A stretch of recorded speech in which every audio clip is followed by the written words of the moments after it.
All right, Amanda, could we share the screen? Absolutely. Okay. Ashley is going to control that. All righty.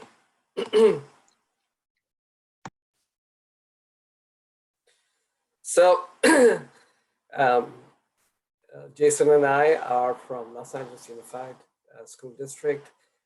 Jason is our regional manager we have 6 local districts. He's the regional manager for local district Northwest, where he oversees about, what is it, Jason, 130 schools? Yeah, just about that. Yeah, and his area, compared to the rest of the district, is more affluent. So he deals with different challenges than some of the other regional managers do. I used to do what he does currently. In addition to overseeing these 130 schools, he also oversees the free and reduced program for Los Angeles Unified. So he's a wealth of knowledge on this. I happen to be the director for food services for Los Angeles Unified. And so some of the information that we're sharing with you today, when we first initiated it about 6-7 years ago, I was part of the team which got that done. And so we'll talk about it. It's called More Than a Meal, and this is part of what we'll be talking about. So More Than a Meal, as we were talking about, and it was basically in a outreach and actually a whole program which we developed to make administrators, parents, and students understand that submitting a meal application had more implications than just being able to get kids a meal. You know, I mean, people are like, okay, if I don't, you know, what's the big deal? I mean, these days, even with your outstanding meal balances, you know, at the end of the year, they get wiped up. So a lot of parents are like, oh, yeah, they keep sending me these notices, but they never collect. At the end of the year, it disappears. And when I start the new year, you know, I don't have to deal with it. But having said that, we found that this program really helped us, because not only did it help get people to submit meal applications, but even in terms of district funding, which comes through the local control funding formula, it helped the districts meet their targets. And you know that is the biggest source of funding for any school district in California. And so that's why this program was very successful. Earlier when we started, we did not have a dashboard and the rest of it. So every weekend, I used to spend about 2 or 3 hours getting the reports ready for every school. And Monday morning, we would send them out to the local districts, and they would go to all the principals so that they could see where they were on the metrics and what was the number of applications which had been processed, et cetera, et cetera.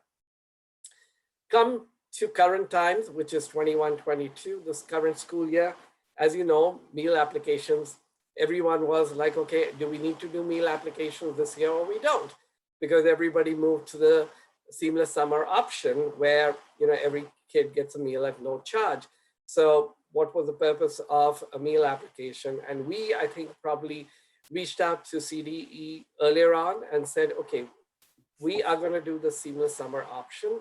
So do we need to do a meal application? Because you don't need eligibility for that. So here comes the second part of it, is meal applications net, because I mean, that's a very relevant question. And I'll address this as we move forward. So some of our objectives, which we want to talk about today, one is, what was the purpose of collecting meal application, and why would you even consider collecting meal application? But there is a rationale to it. The second part, what are the challenges? And like all of us know, when kids do not need meal eligibility to eat, how much are parents or guardians inclined to submit a meal application? So that automatically was the first conversation I had with my bosses and said, I really don't need to submit meal applications. We don't need them for our program. How do you want to address the eligibility requirement, which is going to tie in with your LCFF counts, because that's how you determine the bulk of your unduplicated people count and percentage. And for those of you who might not be familiar with unduplicated pupil percentage or count, it's basically sum total of the free and reduced counts, then the students who are foster kids, and then the last one, of course, which adds into that is your English learners. It is unduplicated means that if somebody is falling into all three categories, they only get counted once. And that then ties into the funding which the district receives. So when we were determining this, the biggest piece of conversation for the district was, hey, your LCFF counts are dependent upon these meal applications. You need to get those in. And I'm like, there is an alternative, which is, you can use the alternate income form. And they're like, yeah, but we normally start the alternate income form distribution way back in February, March. And this is right now already June, July. It's so late in the day. We just can't go backwards. And I'm like, okay, but you're not addressing the problem. So that's when we reached out to CDE, they came back to us and they said, USDA has basically said that you can distribute meal applications to determine eligibility for families, which will tie in with the PEBT cards. And the PEBT cards, I can tell you, have been really, really popular. In fact, we had parents coming and said, hey, don't give us school meals, just give us those PEBT cards. And we said the two do not, they're not on the same wavelength. They're for two separate things. So, we want to help you get the PEBT card, but doesn't mean that the meal program is going to go away. The other part of it, which also we want to explain, is why do we want to continue with the meal applications this year is for the simple reason that once you don't do meal applications and then a year or two later, you send it back to parents, they're like, why am I doing this? What is the purpose of it? They're no longer in the groove, as you might call it. And they're like, we don't need to do it. So one of the things was we wanted to keep our staff trained on how to process meal applications. And the second part of it is we wanted to keep the parents onto the same thing that, hey, yes, meal applications are going to be coming. As you know, next year, we will go on to universal free meals in California. But if you've seen what came from CDE, it said that California has said that the delta of what the federal government doesn't pay, they'll reimburse us for that, which makes us understand that they are going to still ask us to process those meal applications. And that's the reason why we wanted to continue it. So that was our basic rationale for doing meal applications this year. You may agree with it, you may not agree with it, but I'm explaining to you why we went ahead with it. Talking briefly about the local control funding formula. So as you know that every school, for every child who attends a school, you get a base grant. And the dollar amount varies depending on the grade level. So there's a certain grade dollar amount for K to 3, then there's for 4 to 6, then there's another one which is for the high schools.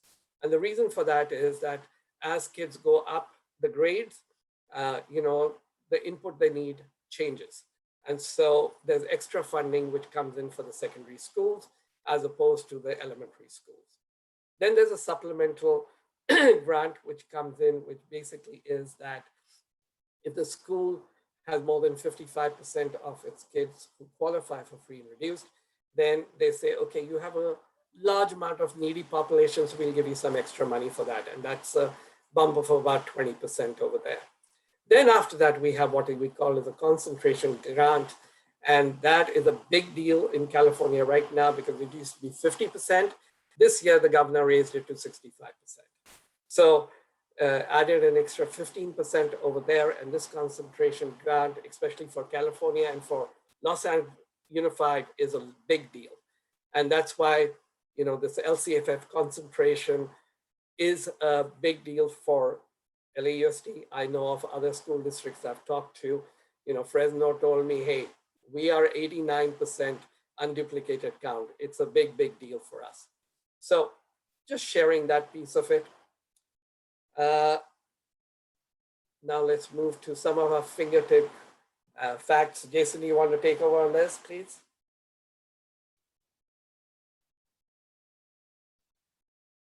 I think he's trying Yeah, to. definitely. So yeah, with LAUSD being the second largest school district in the country, we do have an enrollment nearing 450,000 students. And that's way down. When I started over 13 years ago, we were in the 600,000 and 700,000 range. But everybody seems to be losing enrollment year after year. And this year with the pandemic didn't help much either. So, but still almost 450,000 strong from TK to grade 12. We do also have about 9,000 to 10,000 enrolled in our early education program, as well as students in the what they call the super seniors, the 18 to 22-year-olds that are in career training centers, learning trades and things like that.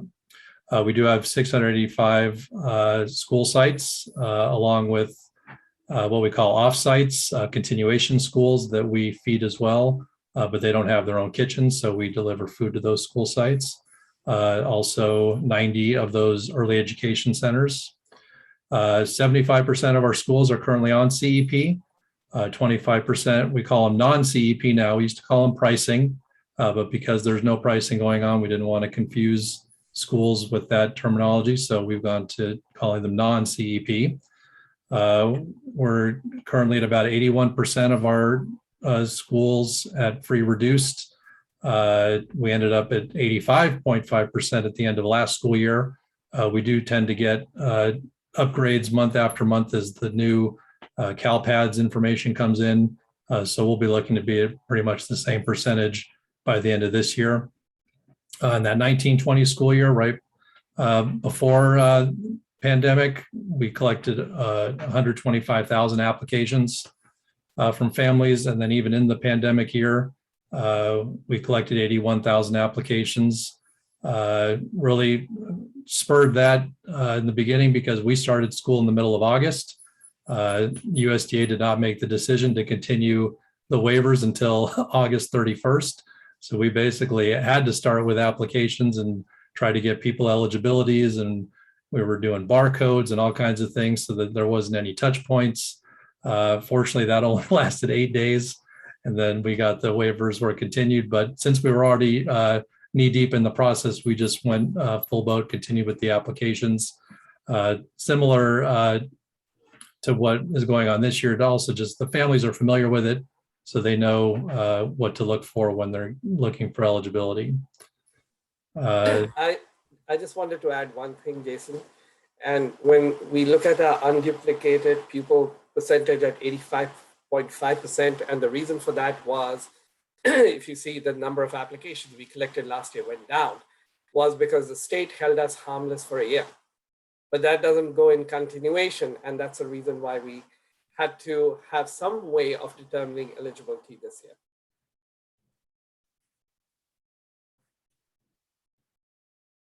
Definitely. So the challenges that we faced when it came to collecting these mail applications, obviously all students are going to eat at no charge under the seamless summer option. So really no motivation for families to fill out that application to get the meal eligibility. They know their kids are getting fed. They're not going to build up any charges. So, in their mind, why do I need to fill out an application? Doesn't make any sense. Also, because that eligibility isn't required, our meal applications even going to be distributed. As Manish pointed out, we did clear it through USDA with their Q&As that did make it known that you can do the application process. CDE confirmed for us. It does help with figuring out who's eligible for the pandemic EBT cards, even though they could qualify with the alternate income form as well. It helps us to know that they did it with the application. Of course, the advantage with that alternate income form, you can fill it out over the phone for the family. that's not something you can do with a meal application because you need that signature. So we were weighing the pros and cons of doing each, and eventually, I think on the next slide, Manish. I just want to add one more Yeah, thing over here is that with the meal applications and the eligibility which is determined through the meal application, it can help you with your CEP numbers for next year. So just putting that in perspective, that your alternate income form eligibility will not contribute to CEP. It is your eligibility determined through a meal application. So just keep that in perspective. So here now we're talking about more than a meal. All right, go ahead, Jason. Already in place for the last 6 years, we knew that it would be an opportunity to educate once again administrators, families, students that meal application is going to go way beyond just getting you meals for free or reduced price, that you're going to have benefits qualifying for the pandemic EBT, waivers for state testing, extra income for the schools so that they can have their after school programs and extra teachers and homework help and all that good stuff. And the More Than a Meal program just provides a bunch of marketing materials for principals and administrators, communication materials that they can use if they're doing a Blackboard Connect message, which can go out, with speech, with text, with emails. So we provide all that, multiple languages as well.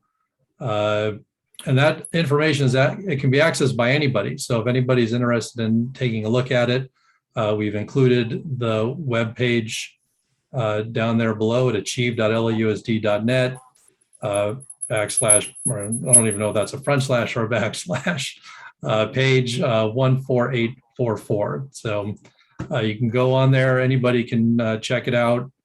The dashboard, you do have to have LAUSD credentials to get to the dashboard that we'll look at a little bit later. But that's mainly just for administrators to look at the actual student population of their campus. And getting some feedback there. So what we can also do is we can share this link with you in the chat.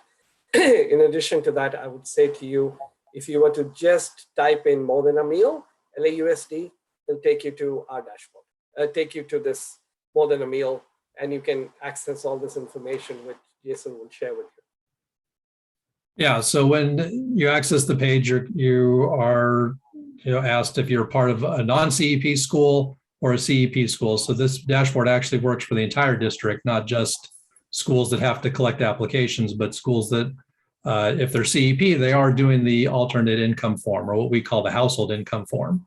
So it allows the schools to track, if they're using the dashboard, their student population. They have lists of students. If it hasn't been submitted yet, the household income form, the principal can click and get the full list, and it's got parent contact information, their phone number, their email, so they can, directly attack the families that they need to address to get the information. And same thing for the non-CEP. They get a list of students that are missing an application.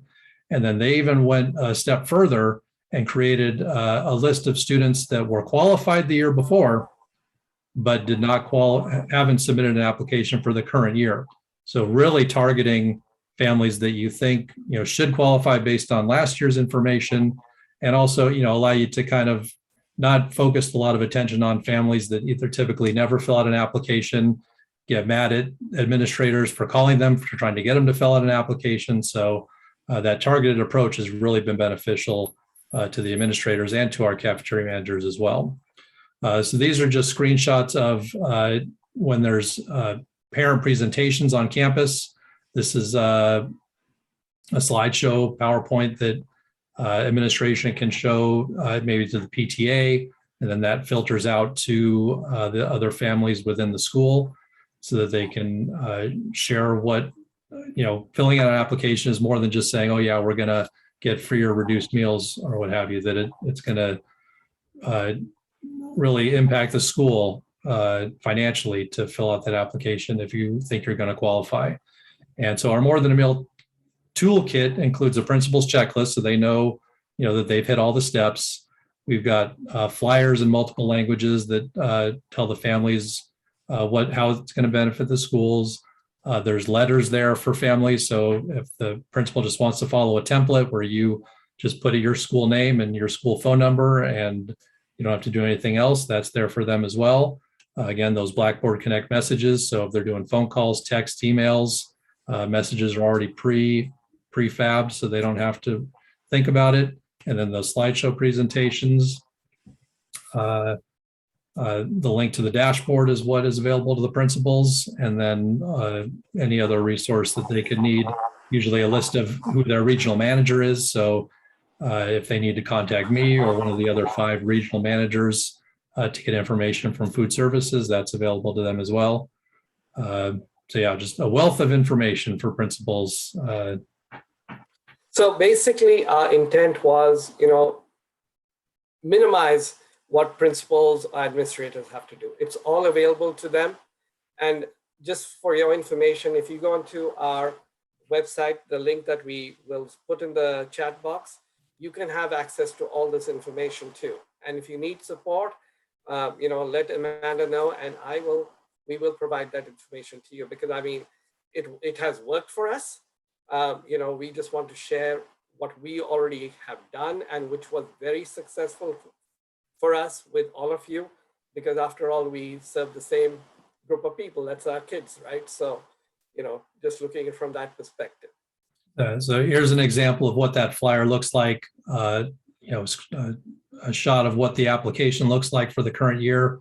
We always mix up the color so that our scanner knows that there's a new application. So this year we kind of went with that orangey look, and then it lists everything that's going to happen by filling out the application and qualifying, resources for your classroom, teachers, of course, the meals, fee waivers, being able to add more programs to the school, additional health and wellness services also available. So these flyers get posted prominently, maybe the main school office, somewhere also around campus. It can be shared digitally with families as well, so that they know, okay, when I fill out this application, even if I don't ever want my kid to eat in the cafeteria, I'm going to have all these other benefits by filling it out. And again, been a very successful way to get them to do that. And I'd like to add that we really used our parent-teacher associations to help us get this message out. We used our principal forums to get this message out. So it was a well-coordinated effort by the whole district, and it worked. I can also say that in the first year, we actually had a competition, and 5 of the top schools who really improved their numbers, they each got $5,000 each. So, they got money to spend the way they want. But in the process, by, spending this money and providing these additional resources, the district picked up an extra 200 million. So it was money well spent. So I just want to share with you that sometimes the outgoing is worthwhile because the incoming is multifold more. The other piece which I want to share with you is that in order to get this activated, we made use of retired principals and administrators because they already have a relationship with the school principals and they know how to talk to them. They know how, what their challenges are. And it really worked well for us. So we have, like I said, 6 local districts. For each local district, we had 2 retirees who worked with the principals. They monitored the accounts on a daily basis, updated them, provided the support they needed, and that's how they executed it. All right. And then here, just another screen grab from the presentation that would be given to the parents at a PTA meeting or some sort of coffee with the principal, maybe something like that. So just a reminder, here's what the application looks like this year. Here's why it's important to fill it out. And just all that relevant information that families need to know that it's important they fill that out. And we'll take any questions if anybody's got any.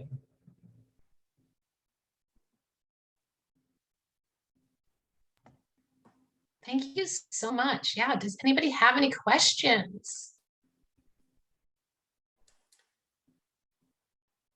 And like I said, if you need access to the resources, we are more than happy to share. Um, we've already done the legwork, as you might call it. All you need to do is take the data, put in your logo over there, and it's yours. I I was doing a program for somebody else, and I was doing a study on a district, New Haven, and I saw over there they said, oh, and they're more than a meal program. And I was like, I'm sure they took it from LAUSD because we kind of really went into it.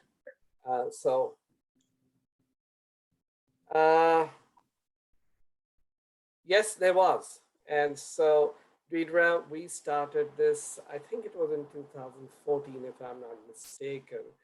And the application, at that point of time, our superintendent was Mr. Ray Cortines. And I remember this was 3 weeks before the October 31st deadline. And, he used to, I had to send him a weekly update on what the counts were for the district. And he wanted to know the top 20 who were successful and the bottom 20 who were on the bottom list. And so that data used to go, and 3 weeks before the October 31st deadline, he put a memo and he sent it to the principals and says, I don't understand why these applications are not in. Trust me, in the next 2 weeks, we were inundated with meal applications. And one of the schools, which on the bottom 20 list, became the most improved school for that year. So to your point, when it's targeted, when you're providing people the information, one, they understand the second part of it. If you can get a little bit of a push from your superintendent, then yes, you have success galore, as you might call it. There's another question in the chat. Who funded the $5,000 initiative for the most improved schools? So that came from the general fund. And you might say, is that an allowable expense? Well, looks like it was, because it was done. I don't know. I can find out how exactly they showed it, in when they submitted their report. But having said that, it did come from the general fund, or it could be the superintendent's discretionary fund. Agreed, we are a large district, so we have some extra funds which are available to us, but at the same point of time, like I shared with you, it is money which was well spent because the returns were way more than the money that we spent over there. And I just put the link to the More Than a Meal program in the dashboard, in the chat box, so you have access to it. I would say, have this conversation. If you want us to provide any more specific information, if you send that to Amanda, I'd be really more than happy to share that information with you. Thank you, and I'll share. We downloaded all of the flyers and presentations that we could because they're so valuable. And there's already a statewide advocates already putting together, why school meal applications are important flyer that could be used by anyone. And I'll say we generously borrowed from your language. You're very welcome. And it's So already done. Why put yourself through the trouble? Yeah. So similarly to how I got through high school, I generously borrowed from your notes. So thank you. Thank you for being a resource. Thank you for sharing. And one of the reasons why I was so excited, you gentlemen, to present to was that, you had a vision and a collaboration and teamwork. It wasn't just nutrition services. You had principals, retired administrators, superintendents willing to, put some light pressure. And I think that's what was the most inspiring, was that it's going to take a team to really be successful. And we are really grateful that you came to San Diego. So thank you very much. We're so appreciative. Pleasure, and thank you for inviting us. Yeah, thanks for having us. It's really great. Thank you so much for being here. More people are now. Okay, so we are going to move to our next presenter. We have Ms. Dana Henderson from Feeding San Diego, who will be presenting on school food pantry opportunities. Hi, Dana, take it away. Hello. Will you be sharing the slides that I sent over, or did you prefer that I share my screen instead? Let's see if I can do it. And also, well, we'll probably just end up seeing what's on deck, but that's okay. So, screen here. I do it that way too, because I like to see what the Plus I have some notes in there, so.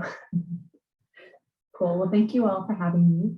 And some of my teammates are also here from our youth meals side of things. So hello to you all as well.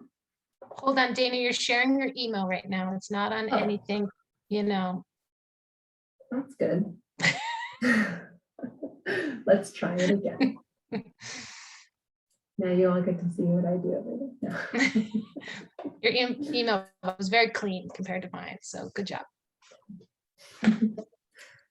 That should be better. There we go. Much better. Cool. Awesome. Okay, so just a brief agenda here, talking about just briefly what is and who is Feeding San Diego, though I know many of you are familiar with the work that we do. Then I'll dive more in depth to our school pantry program, and we'll share how, if you're interested, you can get involved. All right, so Feeding San Diego.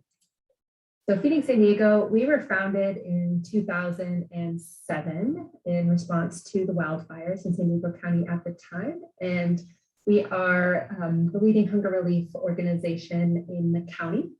Our mission, as you can see here, is to connect every person facing hunger with nutritious meals by maximizing food rescue. And our vision, as with many of us on this call, is a hunger-free and healthy San Diego. So we know that and this is information actually that we are using, research that we're using from the San Diego Hunger Coalition, but it's bananas that over 1 million people across San Diego County, including more than 284,000 children, are facing hunger. I know many of you know this. This is not new information for folks on this call. But we also know that more than 35% of all food produced is wasted each year. So there's a real opportunity here to connect those facing hunger to rescue food, and also just to expand our hunger relief efforts so that we can reach those 284,000 children who are facing hunger in our county. So that's where this school pantry program comes into play. So this program has been around, probably since 2010 timeframe. And it's, I think, probably the strongest program that we have here at Feeding San Diego to address child hunger outside of the SNAP program that really helps provide food where people and families in particular are already going, right? We provide this distribution on a regular schedule, or this program on a regular schedule on school campuses where we know that families are already going. So it kind of reduces the number of places they have to go and helps people save on gas and really just be able to access these resources in one place. Also, just going back to this, I will say that prior to the pandemic, we had 40 schools engaged in the school pantry program. But unfortunately, once the pandemic hit, many had to stop providing these services, understandably, as families, as kids were sent home, virtual learning, and just grappling with how to provide services to students in this new environment. And so now we're in a place where we really want to rebuild the program back up to what it was, and not only rebuild it, but we want to expand. It was highly successful. We had very positive feedback through those 40 schools that participated in this program. And we not only had positive feedback from the administrators, but also from the families that we would survey on a monthly basis, or annual basis, excuse me. So to dive more into the kind of logistics side of things, So typically we work with schools who have a minimum 50% FRPM rate, but that is not a hard and fast line. We also understand that there are pockets in certain parts of the county that are in need, and the school may not reflect this 50%. So, certainly please reach out if there is a school that doesn't kind of meet this minimum, and we can have a conversation about it as well. We also need at least one person on site with a current food handler card. And if that's something you don't currently have, it's something that we can help with as well. Direct you to resources for where to find the food handler training. And we can also reimburse for those food handler trainings. It's usually only about $15. Takes maybe 2 to 3 hours out of someone's time to get the certification. And if I'm not mistaken, it should last for 3 years. And another requirement would be to attend an Feeding San Diego orientation, in which typically a staff member would come on site to the school, walk through our partnership handbook, talk about the logistics, kind of walk through the school, see where the distribution might happen, and just learn all about just the different ways that these programs operate, any food safety type things, or any other rules or regulations that the program may require. We also ask that you agree to a once annual monitoring visit. And really this is more than just looking or checking for food safety compliance. It's also to build a relationship and to talk through what's working well, what maybe needs adjusting, and just to maintain that relationship at the community level and with the school so that we have a sustainable partnership. We are also required through Feeding America to ask that volunteers who work with children who are not supervised by their parents have a background check. The good thing about schools is that most of our schools that we've worked with already require background checks for volunteers, staff, etc., that are fully compliant with what Feeding America requires. So in my experience, this hasn't been something that has been a burden to most schools because it's already happening in a form that's approved by Feeding America, which is our parent organization. And we ask that you sign an agreement with Feeding San Diego, which just outlines a lot of the stipulations I'm talking about here, and which we would share with you at the time of partnership. So further into some of the logistics, so typically these distributions are twice monthly. Feeding San Diego delivers what I call just in time, meaning typically about an hour to 2 hours before you might do your distribution. So it doesn't require that a school have cold storage. It doesn't require that really the school have much storage space at all, because ideally we would deliver just in time before you would have your distribution. And the majority of these are what we might call pop-up, right? You pop it up in one day and you take it all down that same day. So as I mentioned before, it wouldn't require any type of really long-term food storage to be able to distribute or to have a distribution like this. It's approximately 15 pounds of dry goods and 12 pounds of produce per household per distribution. So, you're getting up to between overall 25 to 30 pounds of food per family during the distribution, kind of depending on what we have in house, how much it weighs, et cetera. As we all know, a kiwi does not weigh the same as a watermelon, so those poundage numbers can change based on what we have in house. We also rely on our schools to provide the volunteers to help do the distributions and operate the distribution. So typically once Feeding San Diego leaves the food, the school kind of steps in, takes over, and sets up as needed, and then has volunteers who would help run the distribution, set it up, take it down, etc. And then we do ask that you track households served and children served, but it can be anonymized data. So we don't ask that children register or families register. There's no eligibility requirements on our part for folks to participate in this type of distribution. So we just trust that the folks coming through are in need, and that's all that we need to know. So even just a tally of how many households you served that day and a tally of how many kids you served that day is enough for us and what we need for reporting. Of course, you're welcome to do more than that on your end if needed, but it's fairly simple and anonymized.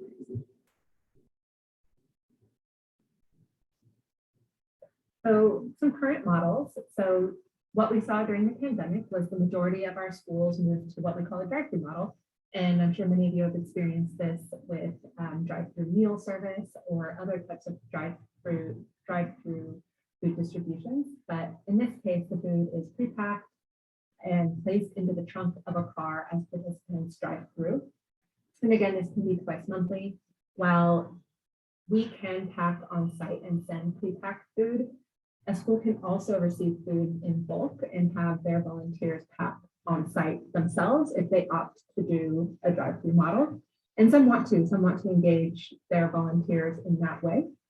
We won't always be able to send pre-packed, but given the current situation with the pandemic, we are offering that as an option at this time. Would be a pre-packed box of dry goods, and then the produce could potentially come pre-bagged, or you could bag it on site. Another option is grab and go. And again, this could be pre-packed or bulk.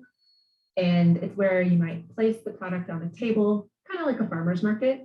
And families would walk by, pick up what they need, leave what they don't want. Again, on a twice monthly basis. This is a preferred model because it allows people to choose. So what we might call client choice, and often leads to reduce waste at the household level. If they're able to say, hey, look, I have enough onions, I don't need more, I'm going to leave that. Or I have enough canned black beans, I don't need that. Or, hey, I actually really need oatmeal, so I'm going to take this oatmeal. But we also understand that given this current circumstance, that is not always going to be possible. But that is what we encourage, and we would love to see more of our schools and distribution sites go back to this kind of grab and go model as safe and as able. And then something we're offering this year as well, and we haven't really done in the past, but it may be a better fit for certain schools, depending on the population that they may serve, is an on-site pantry. So this could be something that's fixed on site. It could be a closet, a classroom, etc., with set hours or open at all times for participants to pick out desired dry goods and produce. And the hours in that case would be determined by the school. So in that case, Feeding San Diego would still deliver on an ongoing, regularly determined basis, but the school in that case would store food and would have food on site for families or for students who need it sort of just in an emergency or as needed, rather than having to wait for those twice monthly kind of larger scale distributions. I have seen this work well at high schools where there may be more of a stigma going to sort of a large farmers market style, but we have also had success with that model at high schools as well. So really kind of depends on the population that you serve and the needs of those families coming to the school.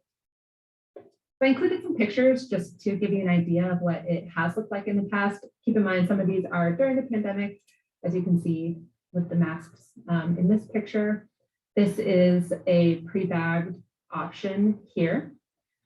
And this was pre-pandemic, so you can see they have it set up on different pallets, tables, and they have their volunteers helping the women in the yellow vests, the participants with their selection of food.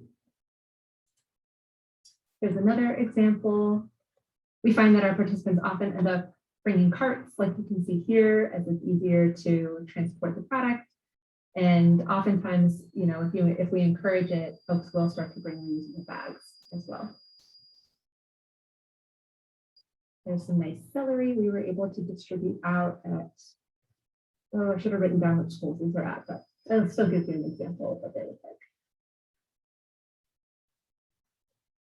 So if you were interested, what would be the next steps? Sign me up. That's what we hope you're thinking. So I would say to think through, one, the location of the distribution. We've seen cafeterias work well, the blacktop, even the outer parking lot of the school, or the multi-purpose room, or even just classrooms have worked, and it really just depends on the school and the layout of the school, the layout of traffic, etc. Will you open it to the wider community, or will you restrict it to families of the school? We've seen both in this case as well. Often the schools who open it to the wider community, they're opening it to families whose children maybe have aged out of the school, but that distribution has become a trusted and safe space for that family to access the resources that they need. And so they allow those folks to continue to come and access those resources. But again, this will depend on your school, who has access to campus, who doesn't, if it can be held in a parking lot, off campus, you know, really just depends. Who will be your champion?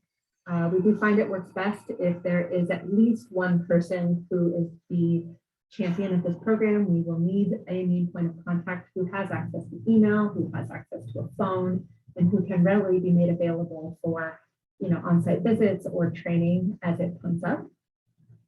And then, as always, buy-in from leadership it can be really crucial. We have seen in some cases where a school may be interested, but the principal doesn't know about the program, and so it gets delayed because maybe they weren't made aware at the time, or perhaps there was a change in leadership. Also thinking through what the best model of distribution. Oh, did you have a question, Amanda? Okay. What is the model of distribution best suited for your population? We work with a school that mostly serves children who are unsheltered, and what works there may not work as well at a school that does not serve predominantly children and families that are unsheltered. And what time of day works best? We have seen many schools use the drop-off time to host their distributions, or pickup, or short days as well.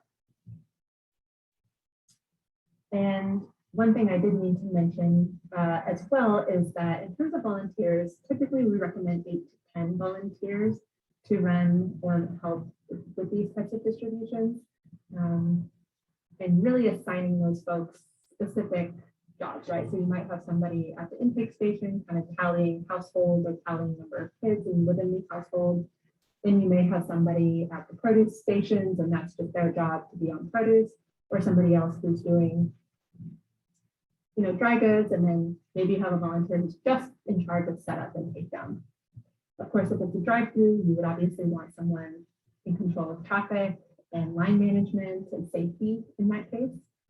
So again, it may look different depending on the model, but we have seen at least 8 to 10 is typically a good number for the volunteers.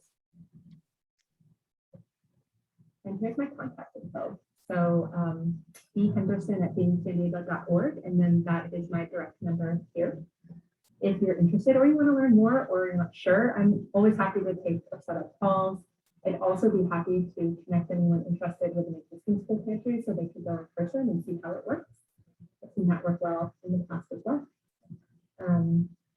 And just to talk further about the opportunity. So before I open it up to questions, I also just wanted to direct your attention to our Find Food map on our website. And it's a countywide map of all the different distribution points that Being San Diego offers. And so just a great resource for your families or for anyone here really who provides service, and a great way to look up where their clients or anyone, family, friends can access food when they need it. And thank you. Thank you, Dana. I appreciate it. And I love, we appreciate it. And we love that you came here to present this opportunity. We'll also share contact information for you as well. Brianna's saying, great job. We might have to table questions because we do want to make sure that we get to lunch assist. And I want to ask everyone for the grace of giving these ladies a couple extra minutes of your time. We might run past 3 o'clock, but I know they have really important presentations that they want to share. So that's my pitch. Thank you, Dana. Thank you for having me. Thanks, Amanda. Yeah, we'll be super quick. We just had a couple things that we wanted to share with you guys, just as we hear from you and other districts and schools around the state and our nation. We just want to share what we know and how we can be supportive to you guys in any way we can. So I'm just going to quickly share my screen. And yeah, we'll go ahead and present. For those of you who don't know us, my name is Catherine Slomka. I'm the Director of Nutrition and Development at Lunch Assist. And I'm Sally Spero. I'm the Senior Advisor for Lunch Assist, and I'm also a former Child Nutrition Director. As many of you already know, Lunch Assist is an organization that provides inspiration, support, and guidance to school nutrition professionals across the country. So we're on a mission to simplify school nutrition and help you cut through USDA's red tape. We do this through a variety of innovative tools and resources, and information sharing and training. And we're always open to feedback on how we can improve upon what we're doing and help you all who are out there on the front lines serving the kids. Yeah, so last time we were here, we kind of shared our best tips and practices about labor and vendor shortages. And we were excited to share that now it's an official blog. So you can check that out on our website. It's called 11 Tips for Staffing Shortages and Supply Chain Disruptions. Yeah, I mean, it's great. We've got 11 tips. We also have a great resource. I'll just pull it up real fast so you can see what it looks like. We've got some really cute little animations to keep you guys engaged. But then we also have resources for you to use as well as share. So we've created this sample flyer that you can download. And it's kind of an alert, or how to communicate. Because what we've heard from school directors is that they need help in communicating not only to parents, but also to their CBOs of just, what actually it is that we're going through and how, families can support us, but also how CBOs can support us. So that's a resource for you guys to use if you would like to. And then Sally's gonna quickly take you through the newest waiver that we just got. That's super exciting. Go ahead, Sally. Okay, yeah. There's something unique about this waiver, which is it doesn't have a number. How about that? It's that new. Yeah. Maybe they'll give it a name this time. But anyway, it's actually, if you read on through it, it's actually addressed to the state agencies. And what they're saying is that, generally when they come out and you have not served a meal that meets the requirements, they take fiscal action. In other words, they say that you cannot claim the meal. But right now, because of supply chain problems and disruptions, they are not going to take that fiscal action if you cannot meet the meal requirement because of the supply chain problems. Now, you could probably tell me more stories than I could tell you, but some of the ones I have heard are like the milk company didn't distribute to all the schools. They dumped double and triple orders at one site and you were supposed to figure out what to do about it. Or they canceled at the last minute. Or you don't have a good reliable supply of something. So you might have to, stretch the meat that's in the spaghetti or only serve, half a cup of salad in case of you only have so much lettuce or so on. So that's the kind of things that it's supposed to be addressing. It also does say, though, that if you are having an excessive cost of some items and that is having an impact on your ability to provide meals, that they will also take that into consideration when looking at the situation. One of the things you read on to page 3 into the fine print is that the state agencies are supposed to report back to USDA what they did and how it worked. So in other words, I'm saying someday they're going to ask you for your paperwork. So if I were you, I'd just sort of keep that in mind in terms of making some kind of documentation when you didn't meet the meal pattern. You could set up a really simple kind of a spreadsheet, with the date and the site and the what happened and just fill it in every day, and probably you do a lot of cut and pasting anyway. So I think it's really getting through to USDA that things are not returning to normal as they had thought that they would be. And I think also they're starting to understand that we're going to be doing this for quite a while. It's not expected to get better anytime that anybody can see. So it's just a big relief to know that you're not going to have to worry too much if you absolutely just can't meet that meal requirement. And I always like it when we get a waiver that helps us out. So anyway, that's the latest from USDA, and we'll see see what their next waiver will be. Hopefully, they'll continue to be good ones. Okay, back to Catherine. Yeah, and so we just wanted to again just remind you guys, we kicked off our lunch hour a couple weeks ago, and it's going to be the second Thursday of the month. Our newest page and our new registration is up on our webpage as well for you guys to check out. So be sure to register for the October 4th. I also shared all of our links with Amanda to share with you guys in the recap of today's meeting, so you guys can click on the recording of the lunch hour and the recap that we sent out to anybody who registered. But it was really awesome. We had fun. We had over 4 people register, and I think over 200 people actually joined the call, which was really awesome. We had a good time. But all right, you guys, I know you guys want to get out of here, so thanks for having us. Thank you, ladies. And those community calls are so great. It's such a breath of fresh air. You bring such great people to the table. So thank you for those.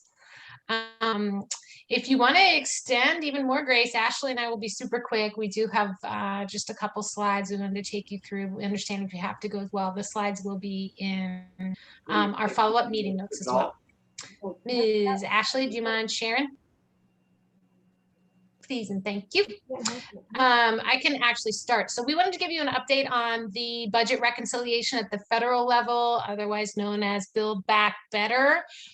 Currently, federal government is working hard trying to get some child nutrition provisions in through this budget reconciliation process. If it doesn't happen through the budget reconciliation process, it could also happen through CNR. CNR is hopefully gonna happen before the end of the year. But budget reconciliation is happening right now. So what is in the budget reconciliation? Community eligibility, CEP, they are looking to increase the multiplier from 1.6 to 2.5. as well as lowering the ISP threshold from 40 to 25%. So this means if you are a school or a district at 40% ISP, you would get to 100% reimbursement, which is really great.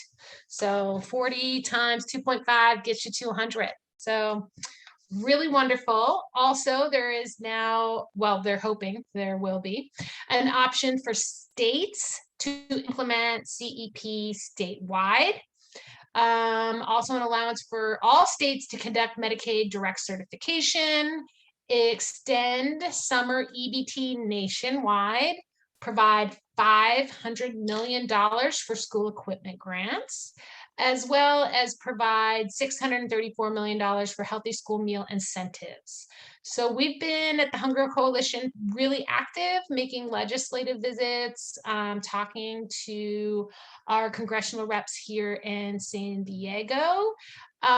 We hear through the grapevine from our friends at FRAC as recently this morning that Scott Peters, that rascal here in San Diego, he may be a little on the fence on this whole budget thing. So if you have, if you live in his district or serve kids in his district, you may want to give him a little jingle and give him a call, that Scott Peters.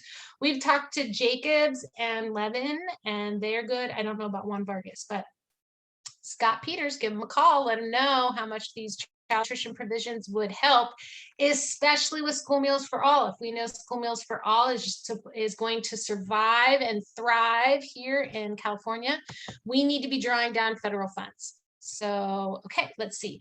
Is it too early to ask whether California is considering statewide CEP, assuming, I don't know. I don't know. School Meals for All is mandating CEP or P2 with individual districts. I don't know if they would just go great statewide CEP and call it a day. I guess it would depend on the ISP. I think if they, if the state was at 40% ISP and they could just call it statewide and the federal government would 100% reimburse, that would be pretty easy. That'd be kind of hard to pass up. But great question, Emily. Okay, we're going to move on to the next slide, and I will turn it over to Ms. Ashley. Thank you so much. I will make mine quick as well. So we just wanted to mention bulk meals one more time. You know, we love bulk meals over here. So what we've heard across the board from all of our school districts is just that supply chain issues and staffing issues are really, really big this year, and have been the biggest hurdles as far as school meal service goes. And what we learned from the pandemic was, you know, bulk meal kits tend to help those issues. So if it is in your interest or capacity to implement bulk meal kits at all this upcoming school year, California has opted into the USDA waivers that do allow for that. You would just have to apply through CDE. We can also send the links to those applications in our notes as well. And then lastly, just a few district highlights. Obviously, everybody this year is working so hard and is overworked, and we appreciate that so much. But just a few highlights as far as grab and go style meal service and bulk service. We have Bonsall Unified School District. They are extending their meal pickups to siblings of students. Even if those siblings aren't students of the district. If they're quarantining, they are sending that to extended family. San Diego Unified School District is offering 4 grab and go sites. And then they do extra produce bags once a week at each of their sites. And those are open to the community as well. And then lastly, Borrego Springs Unified School District, they are offering meal delivery. If that is something that a family needs, they can call and set up meal delivery. And that is all we have today. Oh, do you want to try your poll super fast as a goodbye, Yes. a goodbye offering to us? So this poll,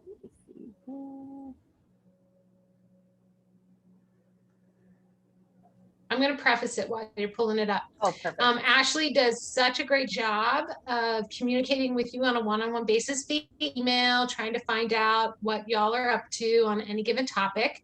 So we would like to know, would you like to continue receiving those personalized emails and, you know, writing stuff back, or would a Google form be your preferred method? Google or email? Email. Yes. Amanda, it's Dorothy. Yes, ma'am.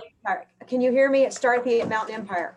Hear I you. just wanted to let you know that I'm going to be retiring at the end of the month. And so I have a new director here for Mountain Empire. Hi. I'll let you know. I'm Erin Miller. Welcome, Erin Miller.